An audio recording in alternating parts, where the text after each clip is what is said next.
সমস্ত হিন্দুকেই ডাক পাঠাচ্ছে গেরুয়া শিবির। রাজ্যে ক্ষমতায় আসার পর এবার সংগঠনকে আরো মজবুত করতে বড় পদক্ষেপ বিজেপির। সংঘের ধাঁচে মণ্ডল স্তর পর্যন্ত চালু হতে চলেছে পার্টি ক্লাস।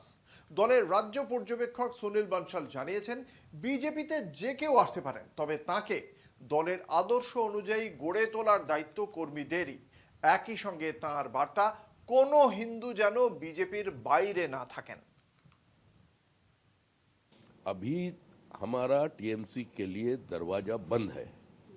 किसी को नहीं इंपोर्ट करके हम लोग 207 तक पहुंच गए हैं। जनता टीएमसी का नेताओं को खिलाफ वोट दिया था। हम लोग इस बार जो चुनावी रणनीति तैयार किया था, हम लोग एकदम नीचे से किया था।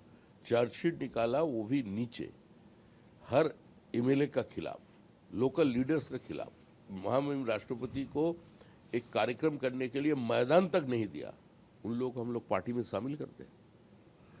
भारतीय जनता पार्टी का तृणमूलाइजेशन नहीं हो सकता। বার্তা দিয়েছিলেন রাজ্য সভাপতি, কিন্তু সেই বার্তা কার্যত নাকচ হয়ে গেল কেন্দ্রীয় নেতৃত্বের কাছে। রবিবার দলের এক সাংগঠনিক বৈঠকে বিজেপির রাজ্য পর্যবেক্ষক সুনীল বানসাল স্পষ্ট বার্তা দেন, বিজেপি সবার জন্য উন্মুক্ত। বিভিন্ন রাজনৈতিক দল থেকে নতুন মুখ আসতেই পারে, কিন্তু তাদের দলের আদর্শ ও সাংগঠনিক সংস্কৃতির সঙ্গে মানিয়ে নেওয়ার জন্য বিশেষ প্রশিক্ষণের প্রয়োজন রয়েছে। সেই লক্ষ্যে এবার রাজ্য জুড়ে পার্টি ক্লাস চালু করার সিদ্ধান্ত নিয়েছে বিজেপি।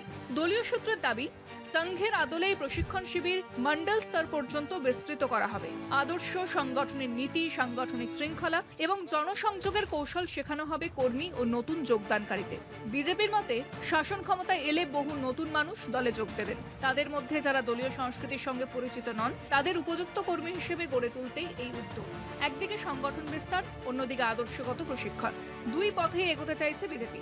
নতুন কর্মীদের দলীয় সংস্কৃতিতে অভ্যস্ত করা এবং সমাজের বৃহত্তর অংশকে সংগঠনের সঙ্গে যুক্ত করার লক্ষ্যে পার্টি ক্লাস কতটা কার্যকর হয়, এখন সেদিকেই নজর রাজনৈতিক মহলে।